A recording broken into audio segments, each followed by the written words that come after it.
Olá pessoal, hoje estamos aqui para celebrar uma das histórias mais bonitas do futebol brasileiro. Um treinador que, ao meu ver, não recebeu e não recebe o reconhecimento devido pelo seu trabalho e principalmente pelo seu legado. Otacílio Pires de Camargo, o Cilinho. E para falar um pouquinho da vida do Cilinho, do trabalho dele no São Paulo Futebol Clube principalmente, eu trouxe aqui a Regiane Ritter e o Fábio Sanches, o Fábio Camisa Pesada. E eu vou começar perguntando para você, Regiane, eu estou exagerando em legado? Cilinho deixou um legado no futebol brasileiro? Teria deixado um legado muito maior se as pessoas da época reconhecessem o valor do Cilinho, o talento do Cilinho, a capacidade do Cilinho, o técnico. Ele foi um técnico sem igual. Se alguém tem um técnico melhor que ele no Brasil para apontar, não vou brigar com ninguém, mas para mim foi o melhor técnico do Brasil não reconhecido.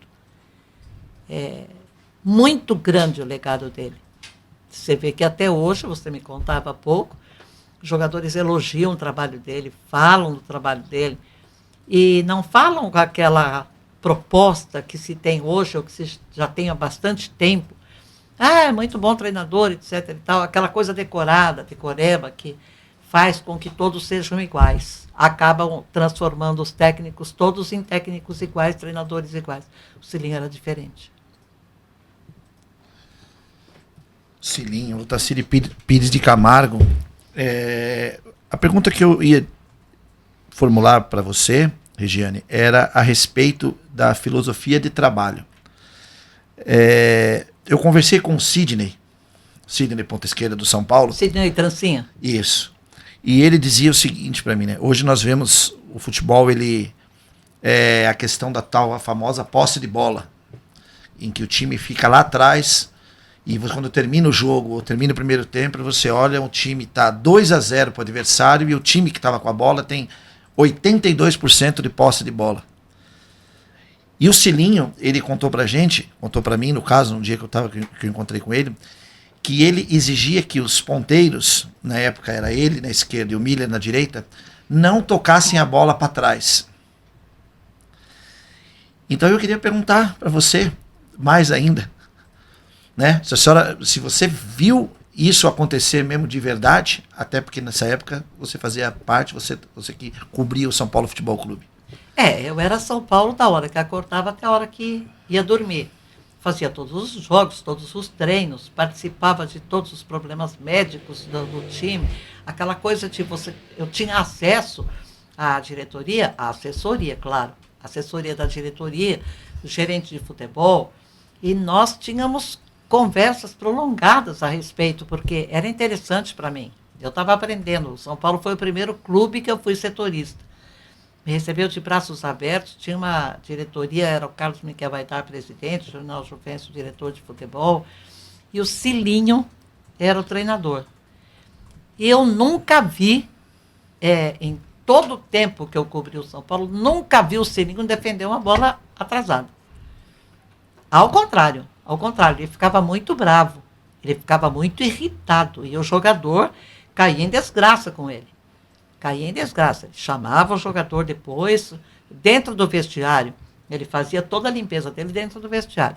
Dentro do vestiário ele esculhambava os caras, ele acabava com os caras. Mas era principalmente essa história de bola atrasada. Nós vimos o que deu naquela final de Libertadores, Palmeiras e Flamengo, uma bola atrasada.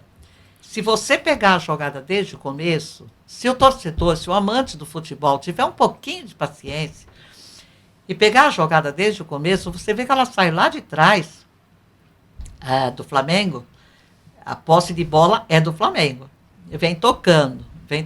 Tocando sem objetividade nenhuma, sem fúria, sem raça, sem sangue, sem cor, sem amor.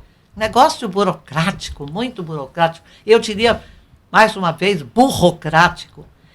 Porque quando a bola chega no Davi Luiz, eu digo que só falta ele atrasar. Não falta mais ninguém. Ele atrasou a bola para o Andrés. E o Andrés fez o que fez.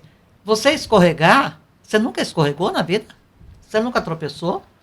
Você nunca caiu nas próprias pernas? Nunca ninguém aconteceu. Só aconteceu com o Andrés?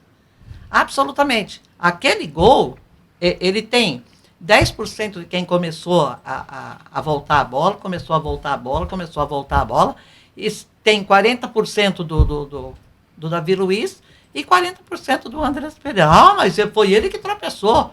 Foi ele que deixou o Daverson se apossar da bola e fazer o gol na cara dele, na cara do goleiro, na cara de não sei quem. A cultura de atrasar a bola, com o Cilinho não tinha chance. Com o Cilinho não tinha vez. Por isso o time era apelidado nos menudos no Morumbi, rolo compressor, ia passando por cima de todo mundo. Foi dele que eu ouvi a primeiríssima vez na minha vida esta frase: a melhor defesa é o ataque. E só realmente quem não pensa, quem usa a cabeça para ter cabelo, para ficar bonitinho, para ficar arrumadinho, é que não concorda com isso, que a melhor defesa é o ataque. Se você fica se defendendo o jogo inteiro, o outro vem. Você fica chamando o adversário, ele vem. É como eu dizer, por exemplo, e você pode até se espantar, qual é o placar mais perigoso de vitória entre 1-0, 2-0 e 3-0? O placar mais perigoso sempre será 2-0. Esse é o mais perigoso. Nem fale isso. Enquanto tiver 1-0, o time que está perdendo vai tomar um certo cuidado. Ele vai pensar, ele vai ter que pensar, porque se ele não raciocinar, ele vai acabar dando campo para o inimigo. Quando o time fizer 2... Então ele vai com cuidado, é difícil ele fazer o segundo. Quando tiver 2-0, pode sair. Pode sair todo mundo, porque esse jogo tem uma facilidade muito grande de você chegar perto do gol adversário. Aquele time que estava recuando, que estava tocando bola, que estava meio sem saber o que fazer, fica louco, fica enfurecido. Vai ao ataque, e é a melhor defesa. Você segura os atacantes do adversário lá atrás, como é que eles vão fazer gol em você? Então o Cilinho tinha máximas do futebol que ninguém tinha. Na época, ninguém tinha. Coisas que até Deus duvida. O Cilinho pegava um jogador no fim do treino, no fim de um jogo no vestiário, acabava com ele. Xingava, brigava com ele, acabava com ele. Lá fora não, ninguém ficava sabendo. Ele saía de perto, que o jogador estava arrasado, morto, estava desesperado do Cilinho xingar daquele jeito. Vinha um amigo do Cilinho, eram quatro. Vinha um amigo do Cilinho: ô, cara, você vê, o Cilinho gosta de você pra caramba, né? Porque não assistiu à discussão, não assistiu ao xingamento, à humilhação, não só assistiu nada. Como? Ele acabou comigo agora, lá no vestiário. Sabe por quê? Porque ele gosta demais de você. Você viu o que você fez? Você viu quanto tempo você chegou atrasado em concentração na véspera? Ele acabou com você? Não, ele esperou. O resultado foi esse. Você fez um péssimo jogo. Você teve uma péssima atuação. Ele está tristíssimo. O Cilinho está quase chorando lá. Ele gosta muito de você. Que isso? Os 4 amigos do Cilinho eram o conserta-buraco. O Cilinho ia fazendo os buracos na frente e os caras iam atrás consertando. E os jogadores entravam. Os jogadores gostavam do Cilinho. Eles gostavam. É difícil você dizer que o jogador gosta do seu próprio treinador. Hoje em dia é difícil a gente entender isso, né? Eu queria perguntar agora do estilo do Cilinho como treinador. Ele era aqueles treinadores estilo paizão? Ele era aquele treinador que se preocupava mais com a tática ou com a técnica do jogador, sabe? Pegar o cara e treinar cruzamento, treinar chute, treinar várias situações do jogo, porque hoje a gente percebe jogadores errando lances básicos que deveriam até ser feitos na base. 3 metros. Sim, cabeçada, tudo. Simples. Eles erram tudo. Então, como que era o Cilinho? Qual era o estilo dele? Ou ele era um pouco de tudo isso? Ele tinha essa parte paizão? Bom, eu acho que a parte paizão você já falou que não, né? Bom, só se fosse a parte paizão de dar bronca, né? A parte paizão ele deixava para os 4 amigos dele. Então, o Cilinho era, na verdade, 5. Um que acabava com os caras e o outro que vinha consertando atrás. E que botava o jogador para pensar. Uma coisa difícil na época. Porque só se pensava no carrão do ano, que casa que eu vou comprar para meus pais agora que eu recebi o dinheiro, o primeiro contrato. Não mudou muito isso. Aí, se ele apareceu um dia para treinar, com uma bola desse tamanho. Era do tamanho de uma bola de tênis. Ele vai treinar com isso aqui no gramado? Vai. Mas vai ter que chutar essa bolinha? A bolinha era desse tamanho. Vai ter que chutar essa bolinha. Rapaz, eu não sei o que ele explicou para os jogadores, eu não sei qual foi a justificativa dele. Sei que os jogadores passaram a treinar um pouco durante o dia com aquela bolinha. Porque não dava para entender como é que os caras iam chutar, cabecear, como é que aquela bola do tamanho de uma bola de tênis. Vingou no futebol? Não. Não vingou. Só ele usou. Mas só o time dele fazia o que fazia na década de 1980. Era impressionante. Era impressionante. O Sidney pela esquerda, o Miller pela direita. O Pita fazendo lançamentos milimétricos. O Careca, que não repetia um drible numa mesma partida. A velocidade do Miller ninguém batia. Não. Era tudo mérito do Cilinho. Era tudo mérito do Cilinho. O Cilinho ia na frente fazendo, os caras vinham atrás consertando, o próprio Cilinho consertava. Então ele era um pouco paizão.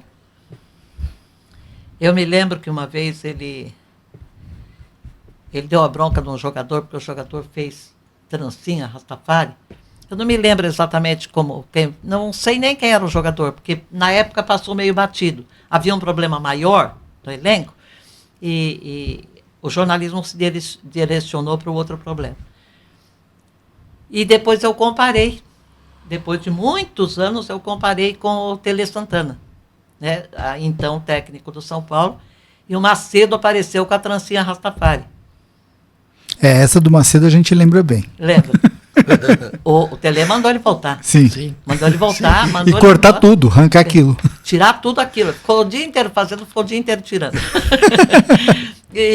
Não era o Macedo. Uhum. Não era o Macedo? Era. Quem foi que pôs um dente de alho dentro da chuteira? Eu acho que foi o Macedo também. Eu acho que foi deve o Macedo. ter sido, sim, deve ter sido. O Macedo era uma aberração, né, pode-se dizer. Que ele pôs um dente de alho para jogar. E aquele dente de alho ficou lá 45 minutos no mínimo, machucando o pé dele. Ele não jogou nada. E depois ele comentou. Com o Tele que ele talvez tenha cometido um erro, que ele pôs o dente de alho dentro da chuteira. Mas ele explicou por que ele fez isso? Porque falaram para ele que o alho espanta o azar. Entendeu? Aí imagina. ele chutava, a bola não entrava, ele chutava e ia para cima, chutava e ia para a direita, ia para a esquerda. Batia no bumbum do zagueiro adversário. O cara de costas batia no bumbum dele.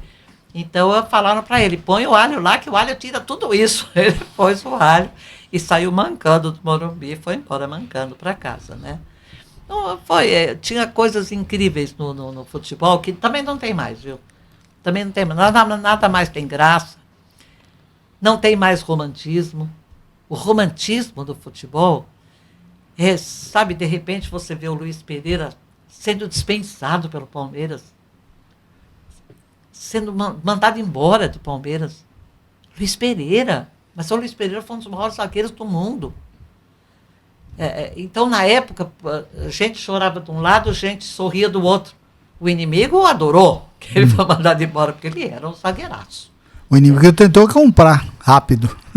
Aí é que está. Então, lamentavelmente, o futebol mudou muito, mas muito do romantismo, muito da festividade, muito da alegria, muito da emoção do futebol daquela época, na década de 1980, se deve ao técnico Otacílio Pires de Camargo, o Cilinho. Porque ele tinha uma inteligência futebolística, se é que se pode chamar assim, incrível, inacreditável. Para mim, ele era genial. Também só pode ser para mim, né? Sou eu que estou falando. Às vezes a gente critica os outros e acaba caindo no mesmo erro, né? Incorrendo no mesmo erro. Mas com o Cilinho eu aprendi muito, aprendi demais.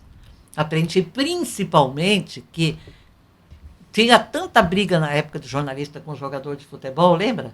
Sim. Algumas até ficaram famosas. O Emerson Leão ficou um ano sem falar com uma determinada rede de televisão.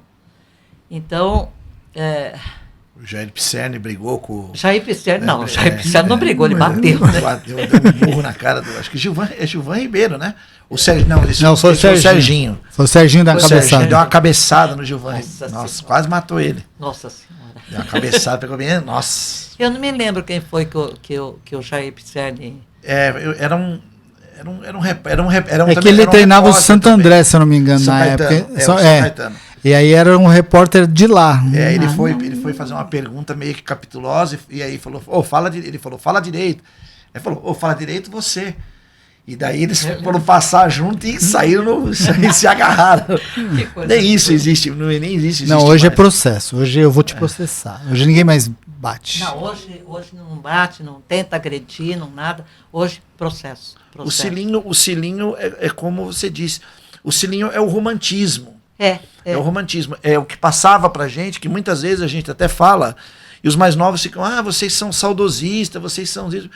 Precisa entender, o futebol antigamente, o futebol ele era um entretenimento. Então você saía da sua casa, você iria pro Morumbi ou ia no Pacaembu, você via um grande jogo de futebol, até se você perdesse, você voltava para casa, mas você voltava feliz. Hoje não. Hoje é um sofrimento. Então hoje eu vivo à base de remédio, você tem que tomar remédio. Porque não, hoje os caras puxam revólver, hoje os caras puxam faca. Não tão recentemente, uma amiga minha saiu daqui da Avenida Paulista para ir para o Morumbi para um jogo de futebol comigo, no carro dela comigo. No meio do caminho, começou a passar ônibus de torcida por nós, ela começou a tremer, ela teve pânico, ela teve uma crise de pânico. Ela saiu do caminho totalmente, falei, você saiu do caminho. Ela falou, eu sei, é de propósito. Mas ela tremia. Hoje tem-se um medo, esse medo que ela teve, esse medo eu passo para os jogadores, esse medo eu passo para os treinadores, eu passo para diretor de futebol. Sabe, você está na rua, em Minas Gerais, por exemplo, o teu time não está jogando, é o Cruzeiro. O Atlético jogou naquele domingo. Aí um carro indo para casa com 4 ocupantes do Atlético Mineiro, 4 torcedores do Atlético Mineiro, vê num ponto de ônibus, 2 caras com a camisa do Cruzeiro, volta... abre o vidro, atira, mata os 2 e vai embora para casa. Nós somos do tempo em que não se fazia isso. Não era assim que se resolvia a torcida adversária. Sabe? Não quero que ninguém se beije na boca, ninguém fique se apertando, fique com aquela falsidade que, às vezes, algumas campanhas obrigam a uma falsidade, a uma coisa que você sabe que não existe, uma coisa utópica. Já viu torcedores abraçados, torcedores se confraternizando, que pena seu time perdeu. Não, pena não, perdeu pro meu, eu quero que você vá pro inferno. Mas não passa disso. Você lembra daquele jogo São Paulo e Palmeiras, o jogo da paz? Que o Edmundo quebrou o pau lá. Em 94. Foi o jogo que mais quebrou o pau que eu vi na minha vida. Foi o jogo da paz. As torcidas do Palmeiras entraram com as bandeiras do São Paulo e vice-versa. Fizeram aquele corredor para os jogadores entrar. Mas o jogo em si... O jogo em si foi uma carnificina. 2-2. Mas você me lembrou de um outro jogo. O jogo da Taça São Paulo. Que o Palmeiras... A Supercopa. Ele estava. Supercopa São Paulo de Futebol Júnior, é isso? 1995. Palmeiras nunca tinha sido campeão. Isso. E ele foi convidado a participar. Exatamente. Ele foi convidado a participar e ia ser um torneio dos campeões. Então, super campeão da Taça São Paulo. E um detalhe importante, o Pacaembu estava em reforma e lá no antigo tobogã, que hoje nem existe mais, se você for lá hoje não existe mais tobogã, acabou, arrancaram, tava o resto ali, né, do que foi da obra. Aí o Palmeiras ganhou o jogo, fez 1-0 lá no final do jogo, acho que foi na prorrogação. Era gol de ouro. Era gol de ouro. Mas aquilo, Ilídio, aquilo eu sempre digo e repito, aquilo ali foi uma armadilha, tá, do Ministério Público, de quem governa, porque era um tempo muito difícil de controlar as torcidas em São Paulo. E essa foi a forma com que eles colocaram esse jogo televisionado no período do domingo de manhã. Então minha mãe em casa, entendeu? Desesperada, não tinha celular.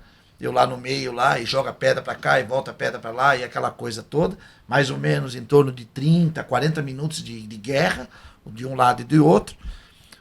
Ali diz que houve apenas uma morte, que foi do Márcio. Márcio que morava na zona norte. Mas eu acredito que muito mais gente. E para você ter uma ideia, às 4 horas da tarde era o primeiro jogo do Campeonato Paulista no Pacaembu também, Corinthians e Bragantino. O jogo foi cancelado exatamente por causa disso. Aquilo foi arquitetado de uma forma, o sistema, que a gente fala muito hoje, o sistema fala sobre isso.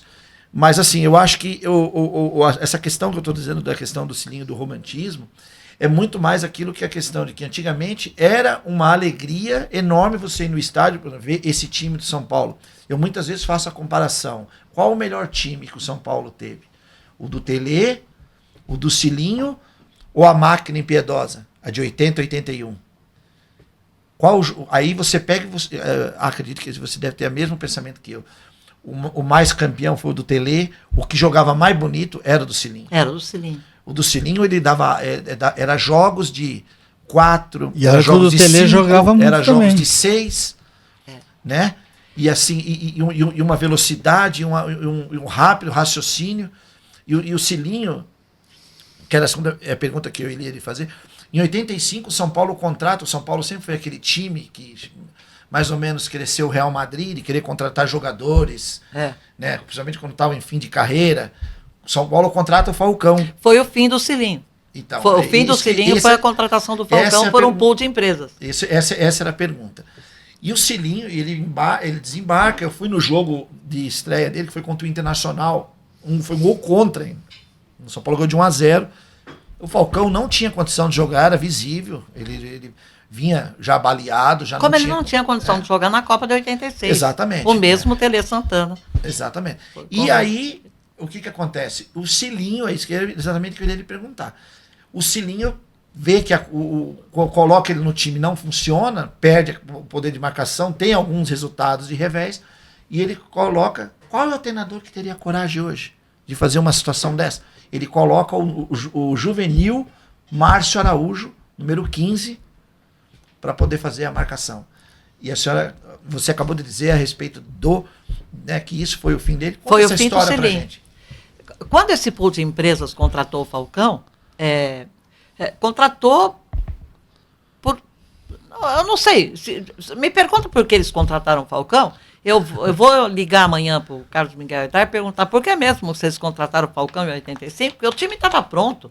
O time era o rolo compressor. O time chegou a ser em determinados momentos, em outros momentos mudava o time, mas era o quê? Era Gilmar, Zé Teodoro, Oscar Dario Pereira e Nelsinho, Márcio Araújo, Silas e Pita, Miller, Careca e Sidney. Isso. Quem você tira? Quem você tira para pôr o Falcão com a bunda desse tamanho? Eu adoro o Falcão, mas ele sabe que ele estava desse tamanho. Estava sem treinar, estava sem jogar. Ele chegou e a diretoria disse, eu quero o Falcão no time. O Cilinho falou, eu quero o Falcão no time. Mas você vai pôr o Falcão no time. Porque se você não puser o Falcão no time, eu te ponho para fora e eu ponho o Falcão no time. Isso manda quem pode, obedece quem tem juízo. Ou não. Sim. E aí era a decisão do Campeonato Paulista de 1985. 85. São Paulo e Portuguesa. Exatamente. O São Paulo favoritíssimo, com um adversário duro pela frente. Não é que a Portuguesa ia entrar entregando o jogo porque já estava ganho. Não, a Portuguesa deu um sufoco no São Paulo. Inclusive o zagueiro Portuguesa deu um sufoco? E por que o São Paulo ganhou com relativa facilidade? Por que o São Paulo ganhou? Você se lembra os árbitros desse jogo? Não, aí... Eram árbitros novos, isso aí falam muito disso. Eles metem muito pau por causa disso. Eles não eram árbitros do futebol de campo. Eles eram árbitros do futebol de salão. Nossa, olha que interessante. Antônio de Paula e Silva e José Carlos Gomes do Nascimento. Esses dois árbitros fizeram as finais do Campeonato Paulista de 1985. O Alberes pela esquerda, o Alberes atacando pela esquerda, meio metro antes do bico esquerdo da grande área. Não me lembro quem foi que fez uma falta nele. E o juiz marcou pênalti. Marcou dentro da área. Mas faltava meio metro para a grande área. Ele marcou o pênalti. Foi assim, o jogo teve 2 ou 3 lances capitais que decidiram o campeonato. Não é que decidiram o jogo, decidiram o campeonato. Não precisava daquilo. O time do São Paulo, esse que nós acabamos de dizer, era o time dos sonhos e fantasias de qualquer treinador do mundo. Qualquer time do Brasil olhava para o São Paulo e suspirava. Os jogadores lá de fora, os jogadores que tinham problemas médicos lá fora, pediam para vir se tratar no São Paulo, no Brasil.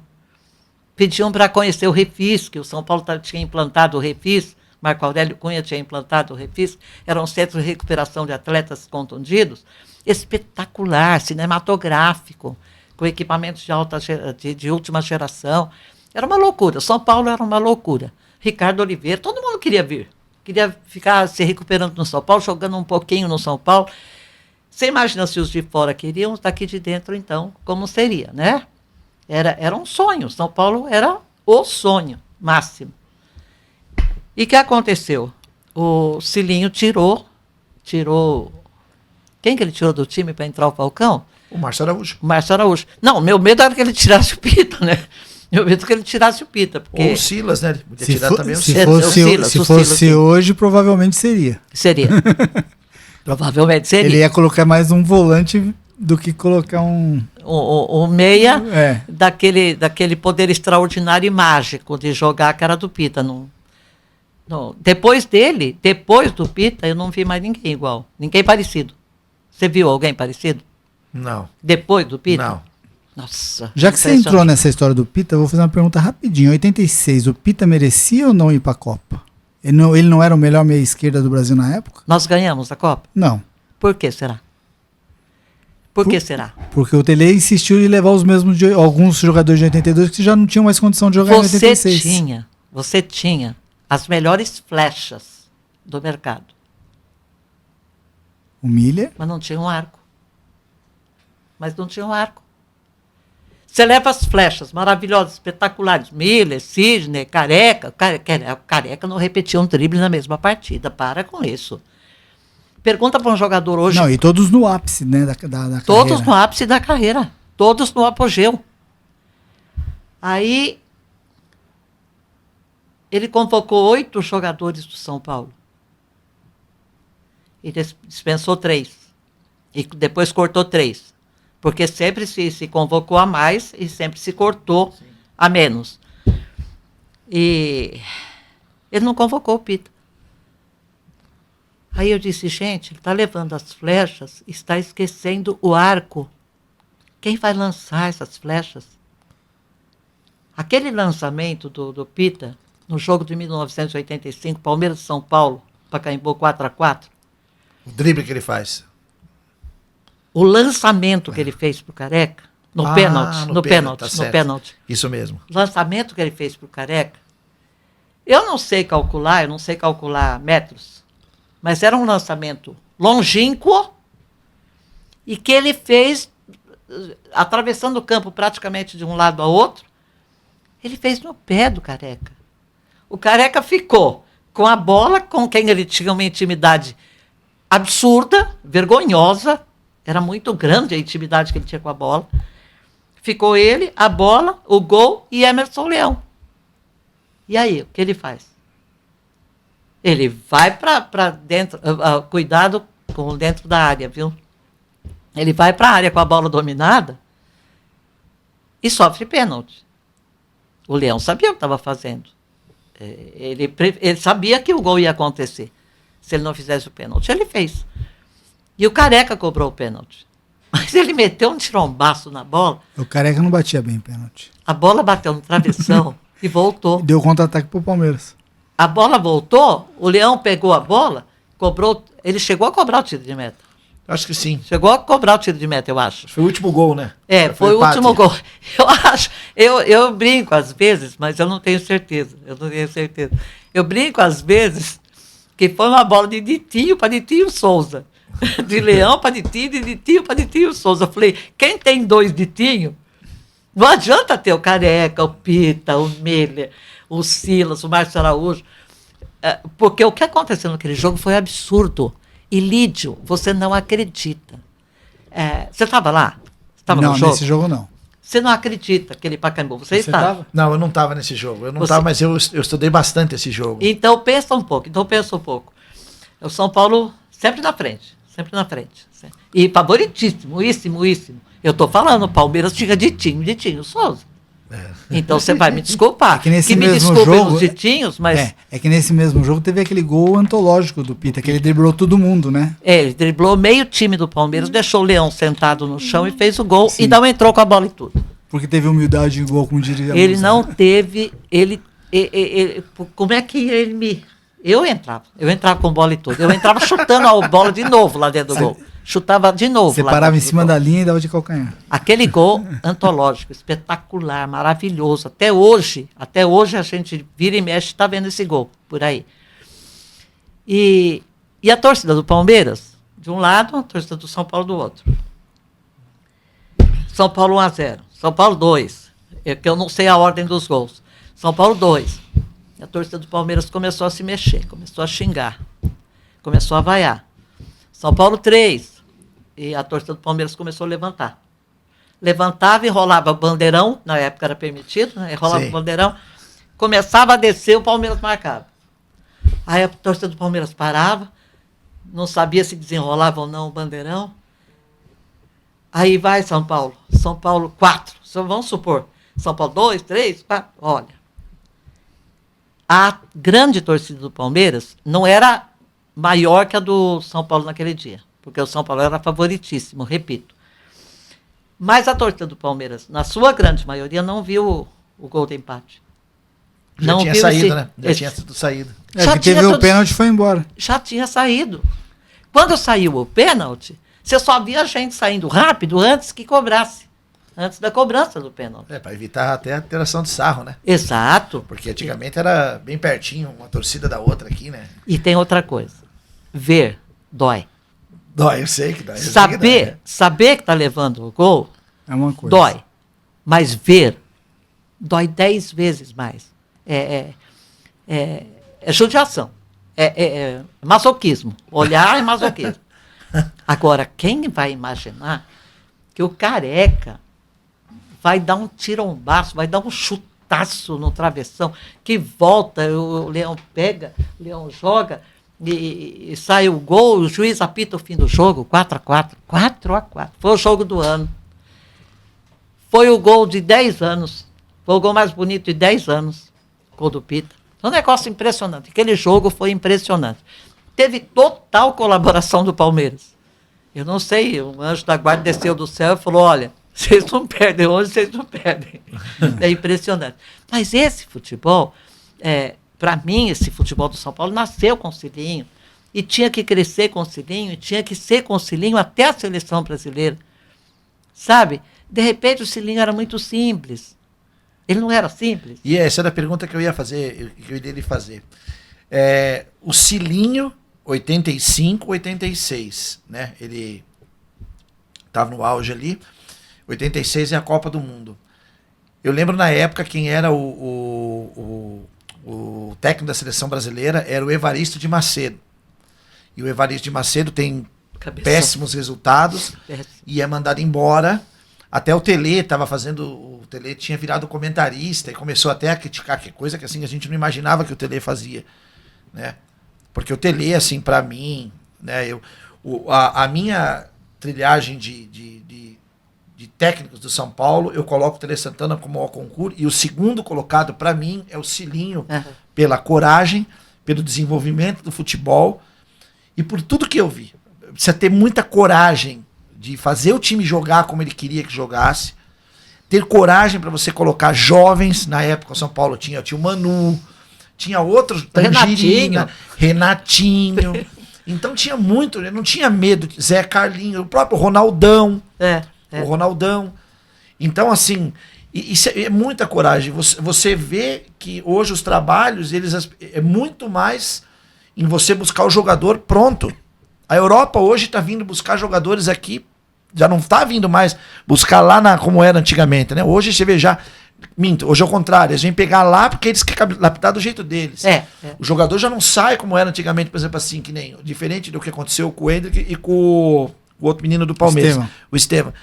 Então, esses meninos, eles tinham a coragem, por exemplo, um clube falido como o São Paulo está hoje, como o Corinthians está hoje, como o Santos está hoje. Eu sempre brinco e falo pro Ilídio nas transmissões, tinha que nascer um cilinho, mas um novo cilinho, para poder ter coragem de colocar os jogadores, os jovens jogadores, porque se você não tem dinheiro, você tem que fazer o time com a sua base. E esses times têm uma base mal trabalhada. Mas quem começou a colocar jovens em campo corajosamente também foi o Vanderlei Luxemburgo. Sim. O Vanderlei, numa fase em que os técnicos não faziam isso, ele aproveitava os jogadores da base e ele que... Quem que botou o Neymar e o Ganso para jogar? Dorival Júnior. Dorival Júnior foi que botou para jogar? Foi. Ah, tá. Primeiro foi o Wagner Mancini. Tá. O Wagner Mancini. Coloca-os, e aí o Luxemburgo que, né?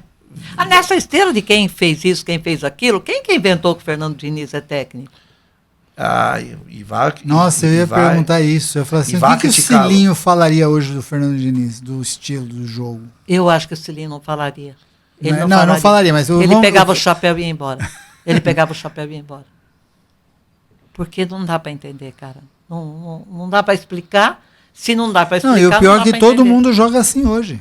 Todo mundo pegou esse estilo de sair com a bola de trás para quebrar a primeira linha que eles falam, né? Só que quando o campo em 3 linhas agora. Eles dividem em 3 linhas. Primeira linha, 2 terços, terceiro terço. Aí eles saem com o goleiro para ter, e a gente fica o terço rezando. Porque o goleiro ele funcionaria como funciona o goleiro do futsal, né? Ficaria com um jogador a mais para quebrar essa primeira linha para você jogar sempre em contra-ataque. Parece que você está sempre jogando em contra-ataque, porque quando você quebra essa primeira linha, você pega o outro time, claro. Com 3, 4 jogadores a menos na marcação e você com 2 ou 3 a mais. Só que o que acontece? Quando você não tem goleiro e zagueiros bons de bola ao ponto de saírem jogando, você acaba perdendo a bola perto do seu gol e toma o gol, né? Que é o que mais acontece hoje. É o que mais acontece hoje. E nós ficamos felizes e satisfeitos, e assim tá bom. Sabe por quê que ficamos felizes e satisfeitos? Porque os treinadores se repetem. Eles estão saindo de um clube para o outro, do outro para o outro, como se fossem vencedores. Se você pega hoje um monte de técnico perdedor, saindo de um clube para o outro, não fica desempregado 2 meses. Não fica desempregado. O que está acontecendo? Seria a inteligência artificial, não tem nada a ver com isso. Acho que ainda não. Mas eu duvido, futuramente, que não haja treinador por aí consultando inteligência artificial, viu, amigo? Eu duvido que não tenha. Porque até a inteligência está ficando artificial. Eu acho que eu nasci na época certa. Eu também. As décadas de 80, 90. Essa é a colocação também que queria fazer para você.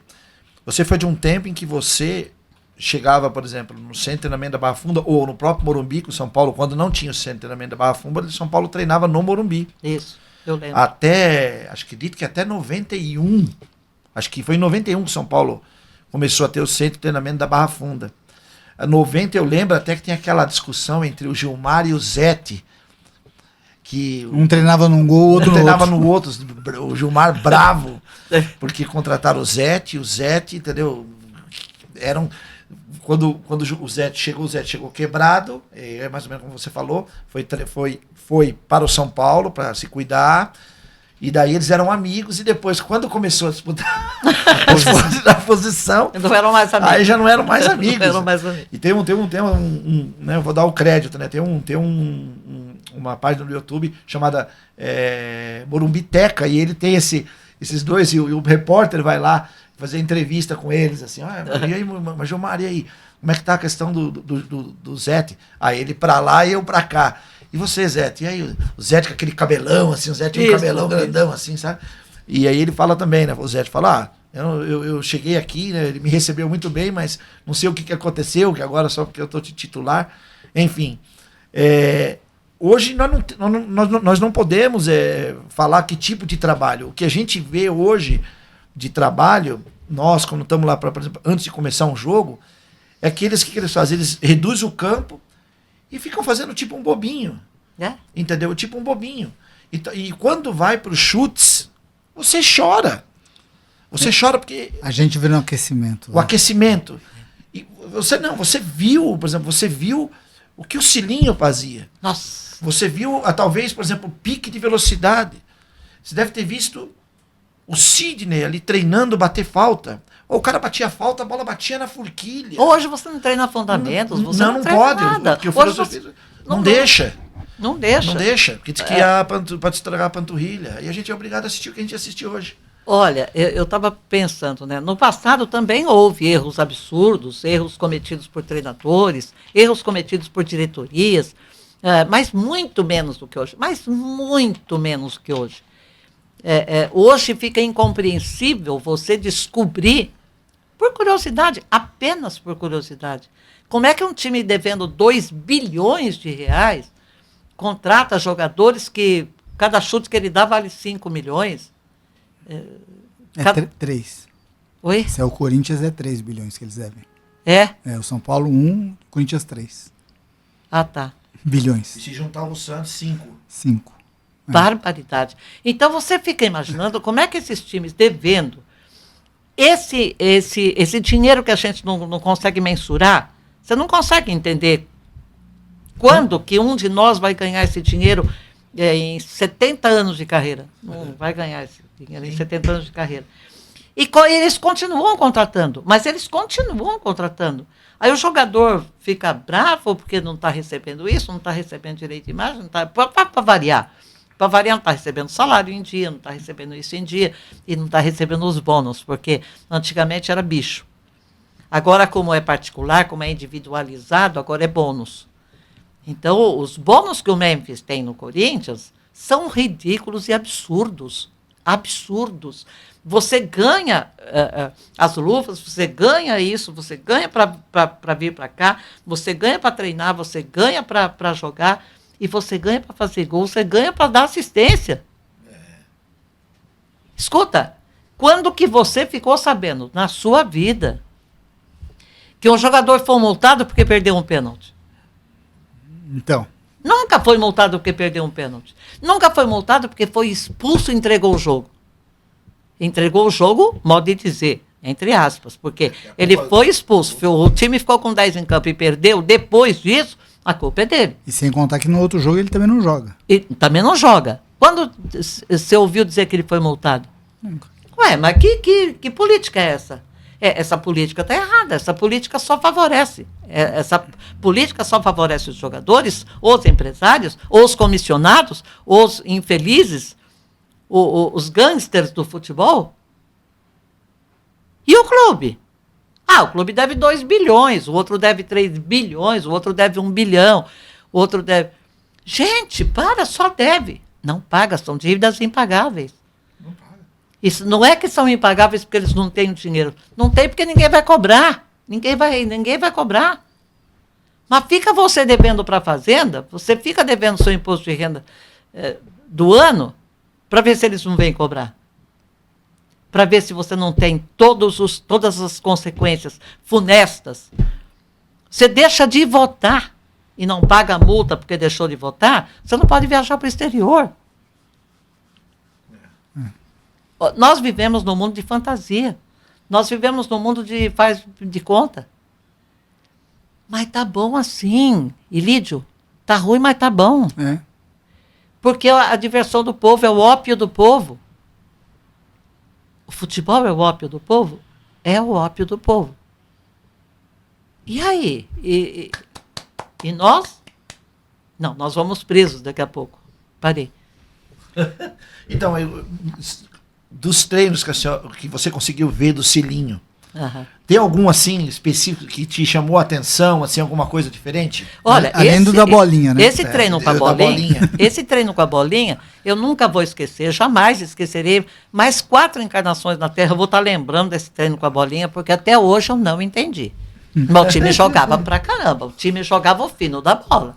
E treinava com uma bolinha desse tamanho. Acho que era para treinar o controle mesmo. Agora, fundamentos, o Cilinho treinava a exaustão. Mas não chamava a atenção, por exemplo, para que o inimigo, para que o adversário, vamos chamar de adversário, né? Porque inimigo é mesmo, não tem jeito. A ponta do adversário ser surpreendido inúmeras vezes por jogadas que os outros não treinavam, que os outros não faziam. Você leva a bola até a linha de fundo e cruza e a bola sai uns 3 metros acima do gol, alguma coisa está errada. Ah, mas foi uma vez. Ah, tá, foi uma vez. A segunda vez também e a terceira vez também.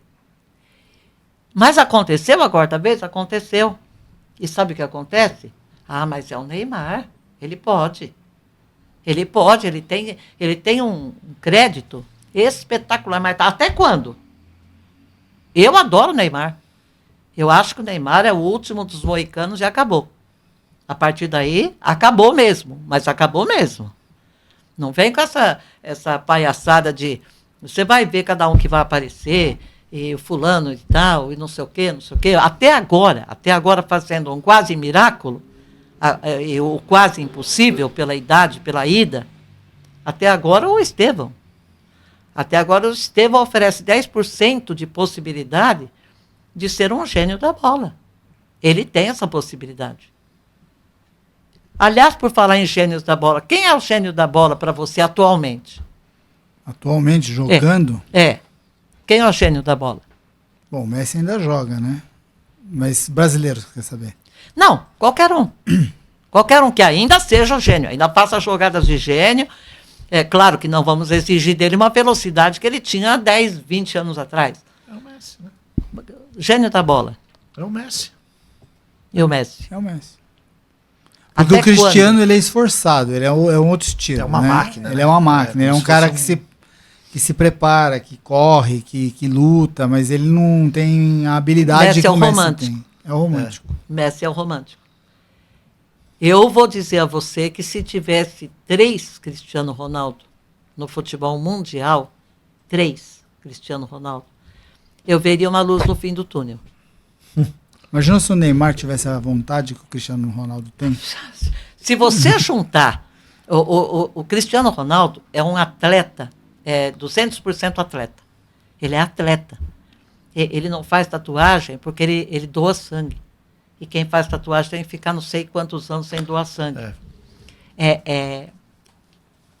Nem vou passar disso. Nem vou passar disso porque todo mundo sabe o que o Cristiano Ronaldo faz. O cara que treina sozinho, o cara que acorda antes dos outros, que vai dormir depois de todo mundo.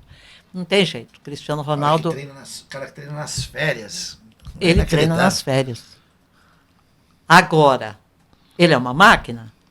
Não, ele tem emoções.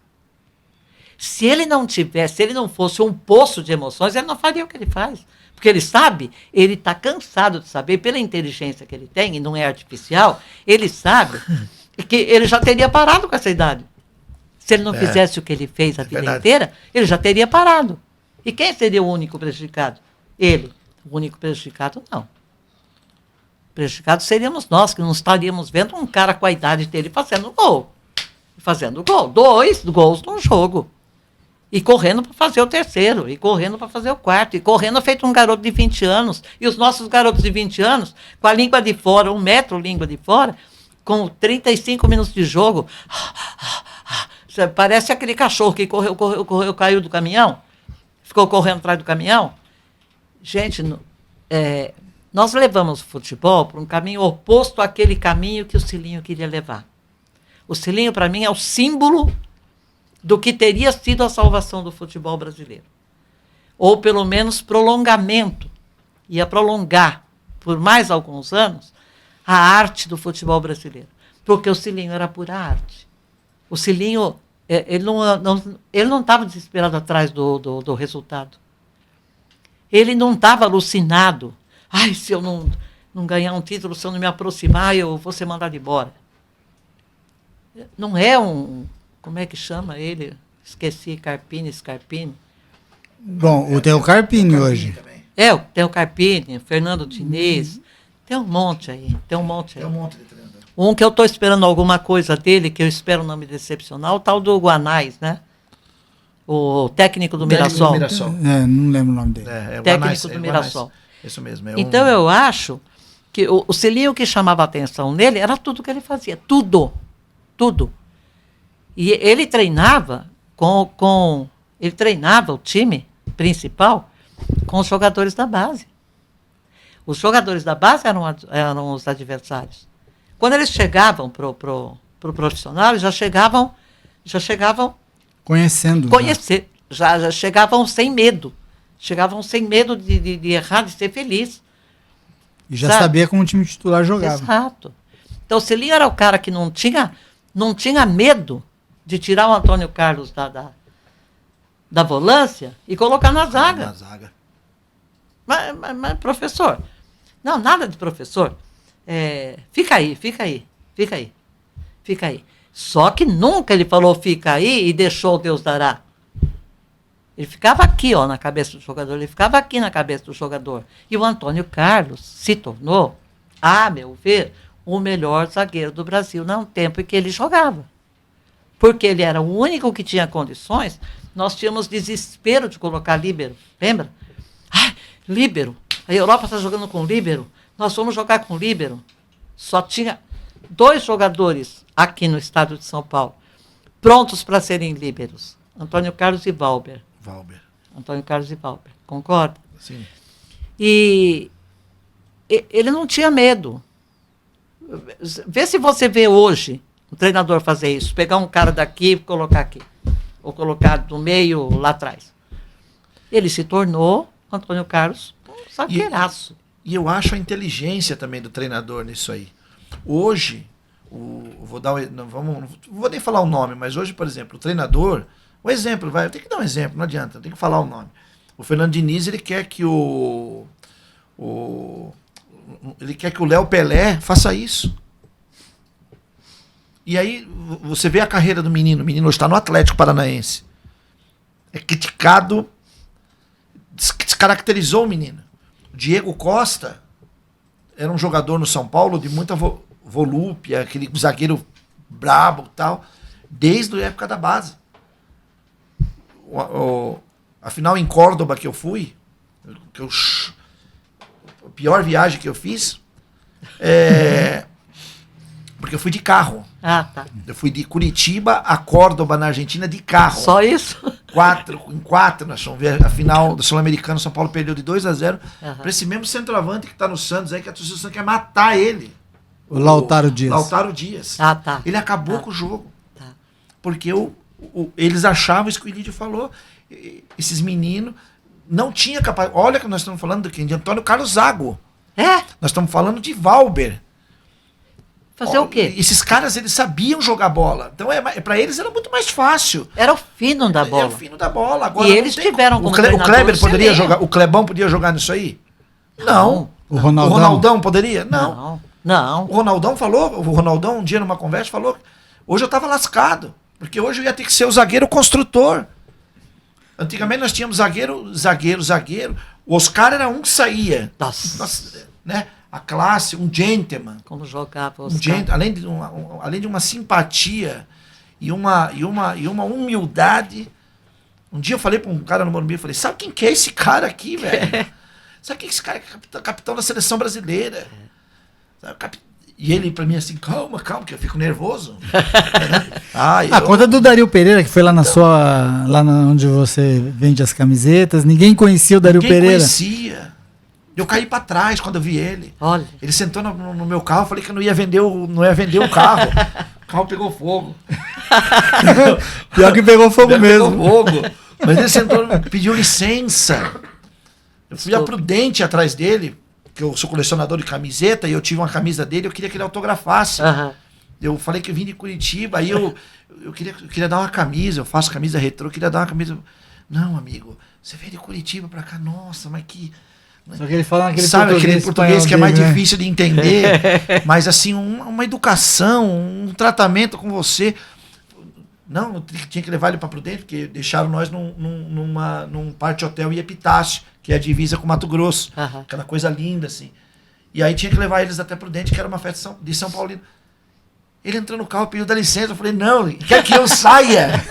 Quer dirigir? O que você quer? O que você quer? Liga o ar-condicionado, qual o número que você quer? Então, você entende. Que é o gênio da lâmpada.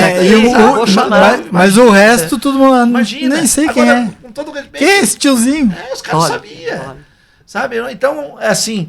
E assim, às vezes não é a culpa do jogador, é a culpa de quem está formando ele. E aí onde que eu falo, por isso que eu acho o Silinho, para mim, é o segundo melhor treinador que eu vi no São Paulo.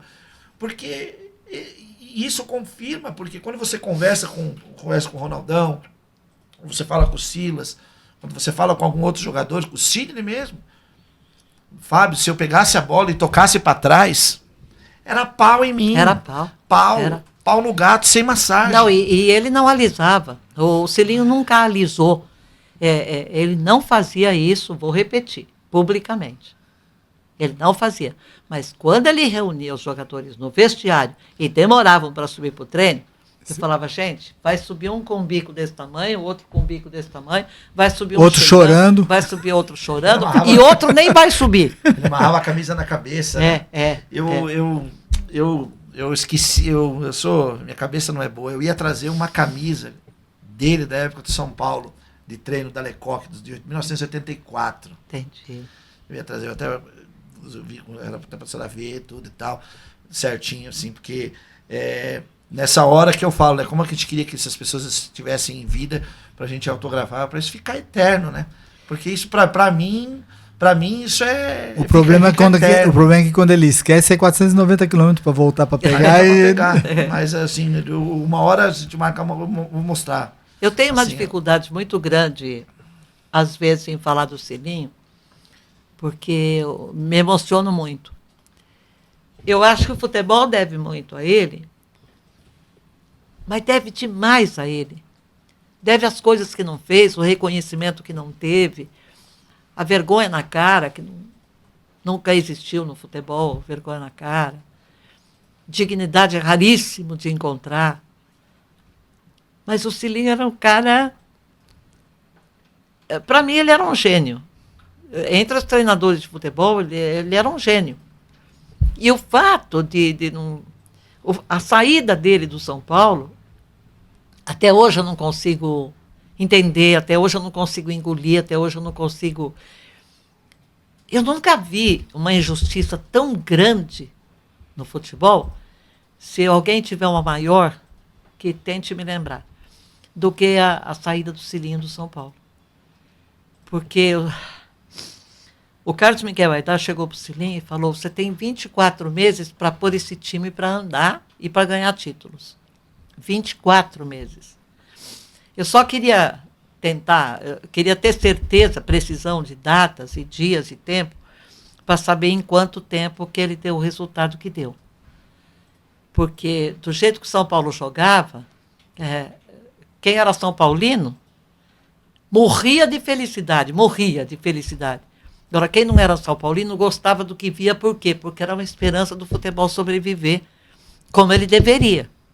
Porque o futebol é uma arte. Futebol é uma diversão, é um entretenimento, é magia. Quem é que faz 70, 80 mil pessoas num estádio gritando 90 e poucos minutos e chorando e sorrindo? Quem faz?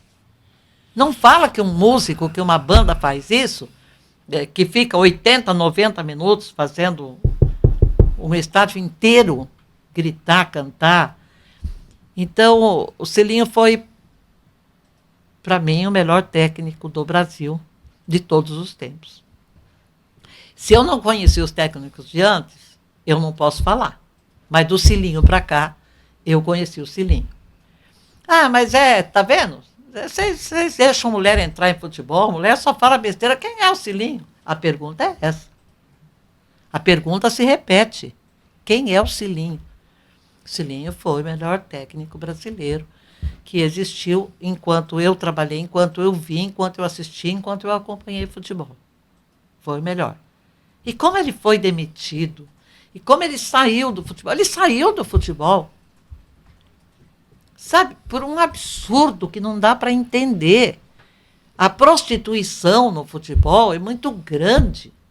Ela não é pequena, não. Ela existe, ela é muito grande. Se você começa a misturar empresários, começa a misturar produtores, começa a misturar empresas que transmitem os jogos de futebol, se você começa a juntar tudo isso, se você começa a juntar federações, confederações no Brasil e no mundo, porque quando José Maria Marinho foi preso nos Estados Unidos, quantos que escaparam da prisão? Que foram avisados antes e correram que explodir, estourar a CPI da corrupção no futebol. Quantos que iam presos? Não era só o José Maria Marinho. Era um monte, uma montanha.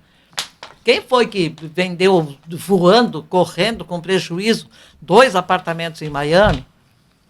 Gente do futebol do Brasil.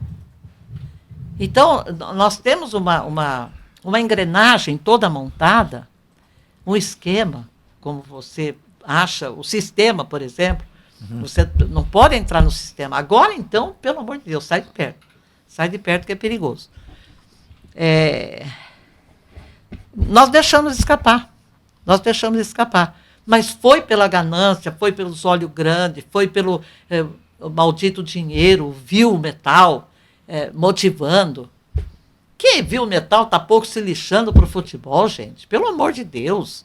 Vocês acham que os grandes empresários, que os donos dessas grandes empresas, todas, as que eu citei e as que eu não citei também, estão se preocupando com o futebol? Claro que não. Elas querem que o futebol se dane, desde que continue trazendo rios e rios e rios de dinheiro. Mas é muito dinheiro. Mas quanto é a premiação da Champions League? Não fala, gente. Não fala. São bilhões de euros. É surreal. É surreal. Acabou. Não adianta falar. Não adianta falar.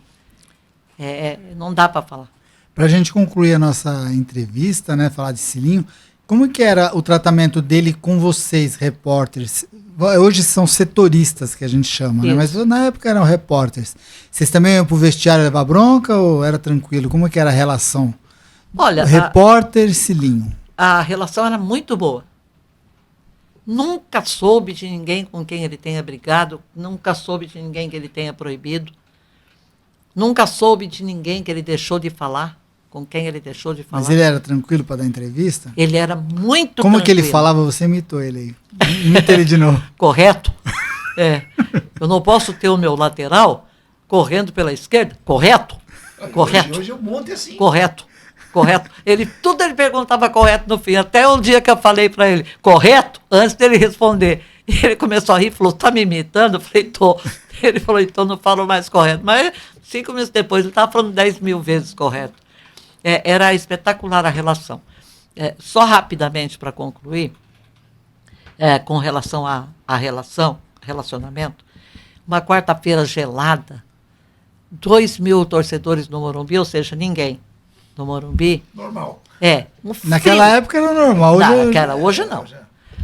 Um frio, mas um frio que, como você falou que se sentiu em Curitiba, com dor nas pernas. Sim, tudo junto aqui. De frio. Era aquela quarta-feira à noite gelada no Morumbi. 2 mil torcedores, ninguém. E o São Paulo perdeu do Curitiba 1-0. Terminou o jogo, que o Cilinho levantou do banco, eu fui para ele. Estava ao vivo pela rádio, porque eu fazia rádio e TV. TV era gravado, o rádio era ao vivo. Eu voei no Cilinho. Cilinho. Não dá para explicar a derrota, né? Mas como você viu esse jogo com os olhos?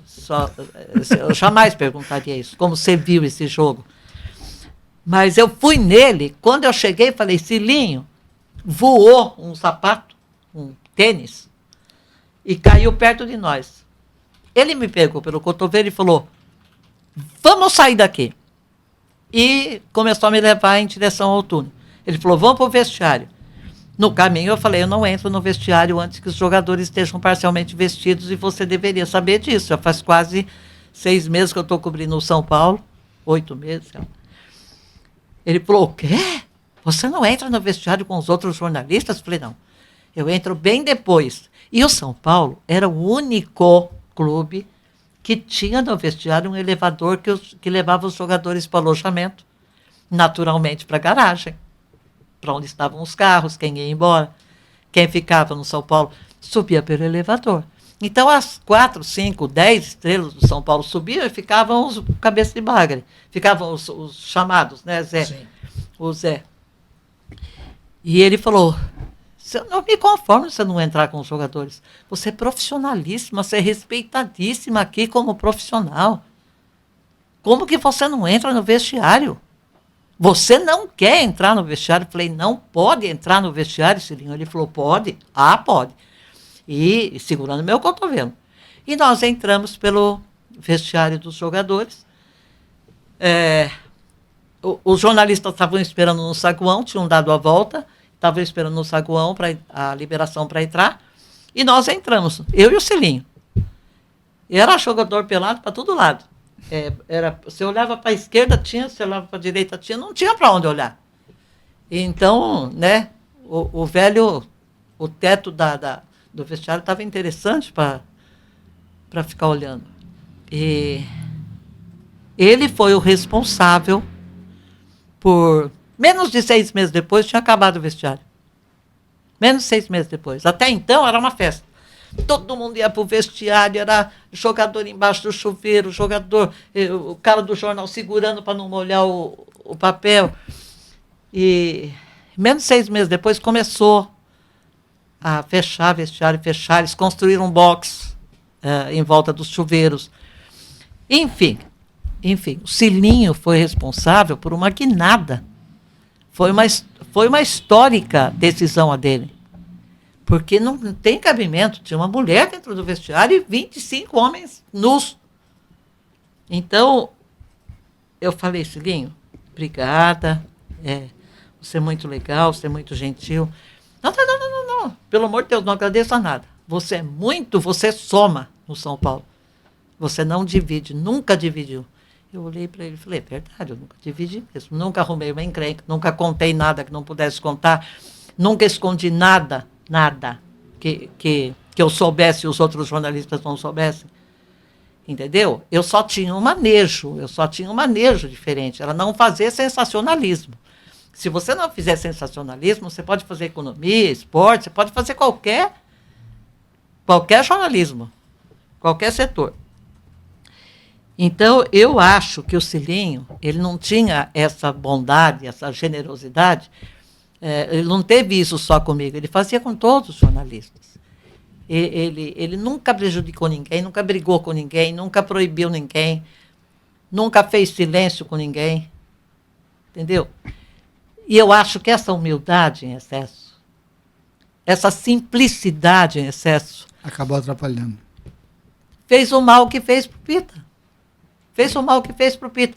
Você já imaginou o Pita brigando por renovação de contrato? Você consegue imaginar? Não. Você consegue imaginar um cara que dribla metade do time do Palmeiras, deixa o Emerson Leão sentado e faz o gol e não entra com bola e tudo? Por excesso de humildade. Então, a humildade, ela é maravilhosa. Ela é absolutamente necessária no ser humano. Mas não em exagero. Não em exagero. Eu posso dizer o que você quiser, mas você nunca vai me ouvir dizer que eu era pior que os outros. Que eu enganei todo mundo porque eu era mulher.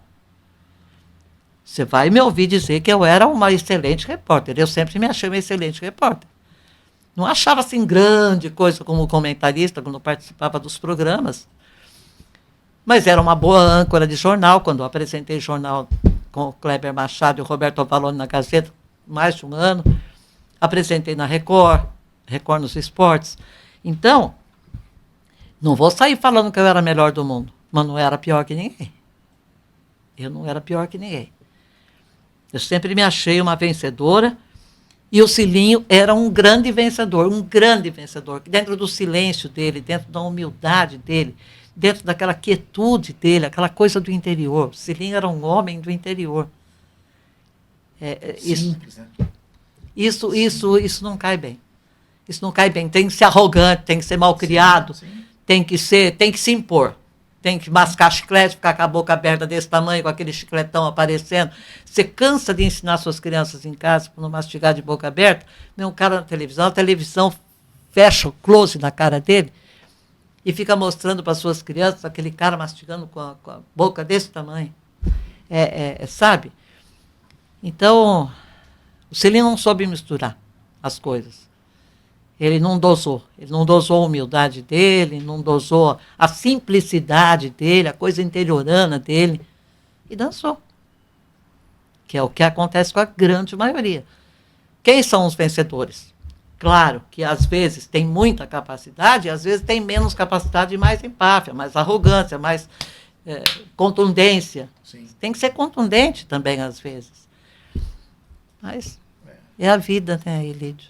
Você não gosta muito que fale isso, mas você foi uma das pioneiras jornalistas do futebol brasileiro, sim. Você não gosta de falar isso, mas foi, tá? E era realmente uma excelente repórter. E eu queria, antes de terminar, Fábio, passa para mim o nosso patrocinador aqui vai dar um pequeno regalo pela sua participação. A garrafinha também, tá? Obrigada. Para você, da E-Contábil. Que graça. Depois tem mais um brindezinho, né? Que o nosso fornecedor esqueceu. Adorei. Em Curitiba. E eu vou mandar entregar na sua casa depois. Tá certo. Um regalo, tá, outro regalo que o nosso fornecedor em Curitiba esqueceu. E você quer fazer o videozinho? Mas eu fico mal acostumada, hein? Fica. E aqui eu tenho uma pessoa querendo lhe agradecer. Depois eu falo quem é. Olá, Regiane, tudo bem? Boa tarde. Aqui quem tá falando é o Thiago, neto do Cilinho. Eu vim aqui desejar um abraço para você. A grande memória do meu avô, que você sempre gostou dele, né? Na época do São Paulo. Pelo futebol, a parte, né? Que você era fã dele. Através do nosso amigo Fábio aí, beleza? Então, desejando um abraço, um beijo a todos aí, tá?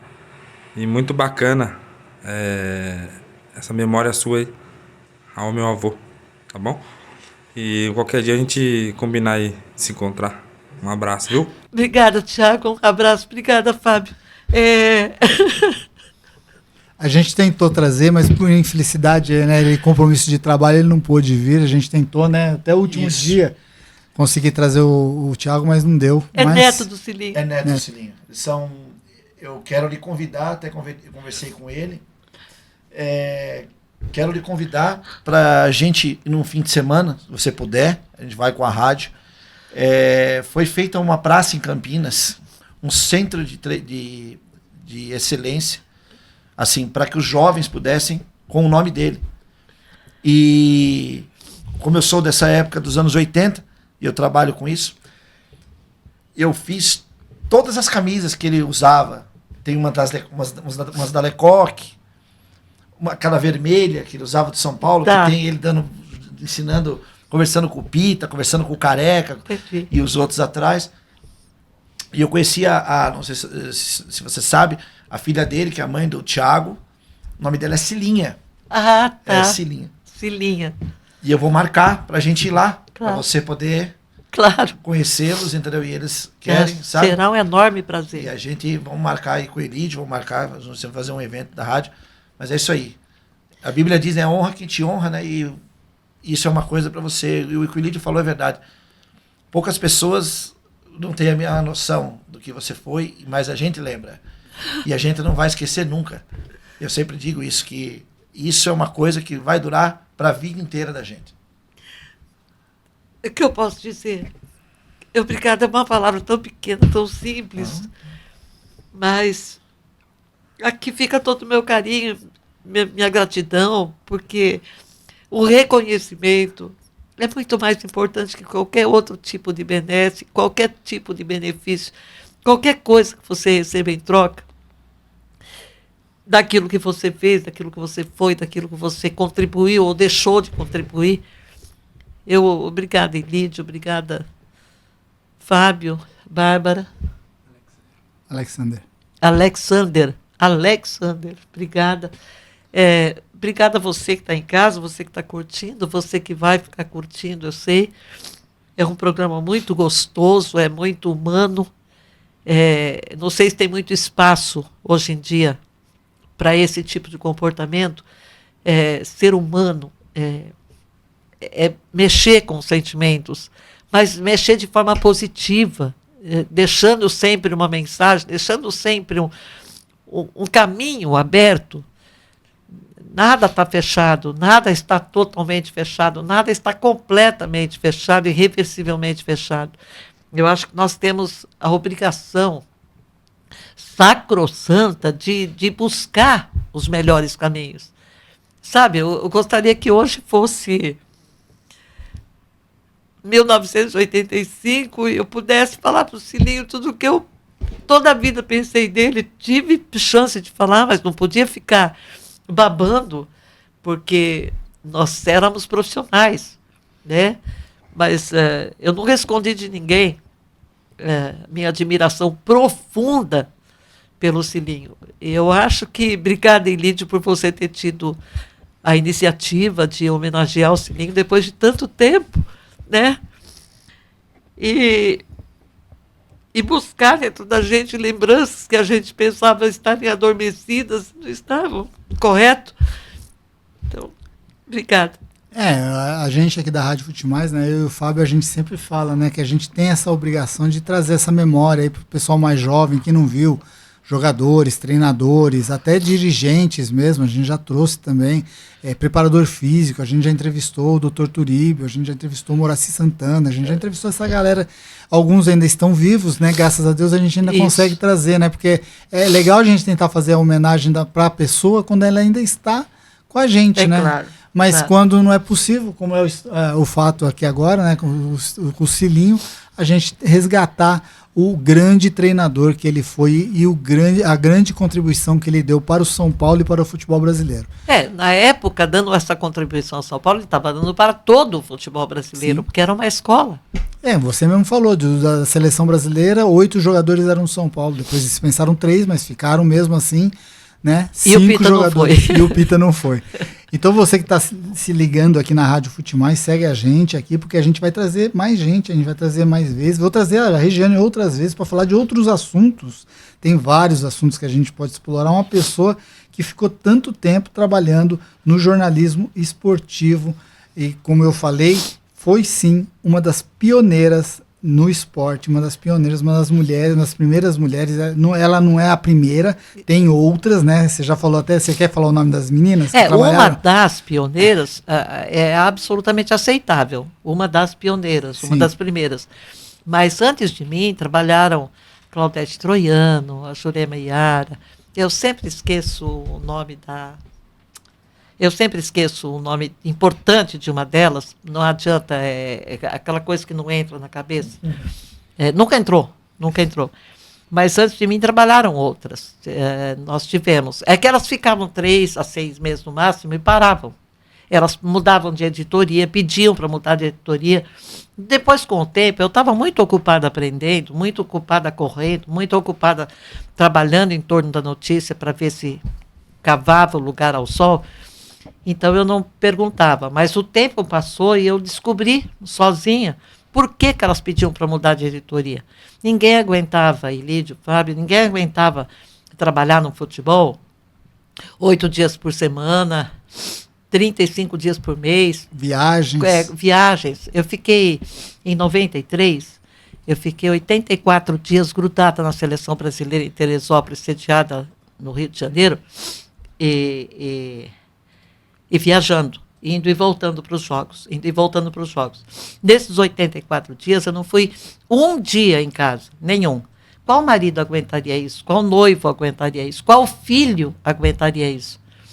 A sua mulher, a sua mãe, a sua noiva, no meio de 50, 70, 200 homens, correndo o mundo atrás de jogador de futebol para entrevista, para convidar para ir no programa, ninguém aguenta. E elas estavam numa idade própria para pensar em namorado, noivo, marido. Eu tinha passado um pouco dessa fase. Eu sempre fui muito precoce, eu sempre tinha passado um pouco dessa fase. Então, eu podia ficar. Aí depois eu fiquei, isso foi em 93. 94, eu fiquei 55 dias nos Estados Unidos cobrindo a Copa. Não dava tempo respirar. Tinha dia que dava tempo de se falar, de falar com a mãe, tinha dia que não dava tempo. Então, mãe, no dia seguinte, me desculpa, mas não deu. Foi muita correria, não deu. Quando nós voltamos, em épocas não de Copa do Mundo, não de eliminatórias, nós tínhamos o quê? Campeonato Brasileiro. Na quarta-feira você estava aqui em São Paulo, no Morumbi, fazendo um jogo. No domingo você estava em Belém do Pará. Em Belém do Pará. Quando era Campeonato Paulista, você ia para Novo Horizonte. Aliás, não tinha hotel em Novo Horizonte na época. Ficava em Catanduva. Lembra? Eu ficava em Catanduva. Então, sabe... E naquela época o Campeonato Brasileiro tinha 84 times, então você viajava o Brasil inteiro. Gente, você viajava, você só viajava. Sim. Só viajava e trabalhava, viajava e trabalhava, viajava e trabalhava, viajava e trabalhava. Então, elas mudavam de editoria por livre e espontânea vontade. Não é que elas não agradassem, elas não se agradavam do trabalho. Entendeu? E eu fui ficando. E o que me confunde com a pioneira, que alguns ainda insistem em chamar a pioneira, eu digo, não sou. O que me confunde é que eu fiquei. Elas foram passando, saindo, passando e saindo, passando e saindo, porque queriam, por livre e espontânea vontade, repito. E eu fui ficando.